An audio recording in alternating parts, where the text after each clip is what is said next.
Apporte la radio. Voyons quelles sont les nouvelles aujourd'hui. Scandalisés par l'absence d'informations disponibles, Rebecca et Fernando se sont procurés une radio à ondes courtes. Seul moyen de capter les nouvelles du monde entier, comme la BBC par exemple. Presque personne n'en a. Ce n'est pas interdit, mais on n'en trouve pas. Ils ne vendent pas de radio ondes courtes pour que les gens n'écoutent pas les nouvelles de l'extérieur, pour qu'ils n'écoutent que les nouvelles de Cuba, car c'est la seule qui dit la vérité.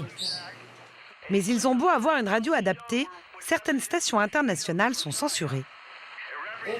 Ça, c'est Radio Marty. On ne peut pas l'entendre. C'est quoi Radio Marty? C'est une radio émise depuis Miami. C'est celle qui donne le plus de nouvelles sur Cuba. Mais c'est quoi ce bruit?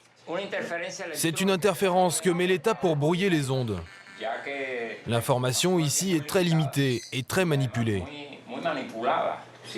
Si nous n'avions pas cette radio, nous serions totalement désinformés.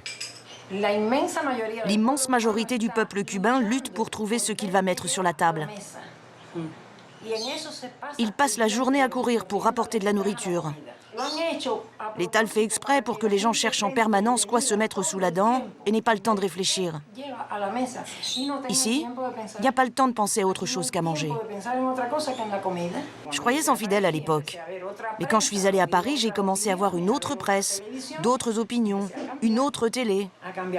Et j'ai commencé à changer. J'ai réalisé que c'était le monde réel et d'où je venais, une capsule spatiale. Et à partir de ce moment-là, j'ai commencé à chercher une radio ondes courtes et les journaux étrangers pour m'informer.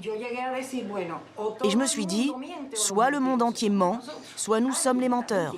Mais quelqu'un ment. Ce n'est pas possible que 12 journaux mentent et qu'un seul dise la vérité.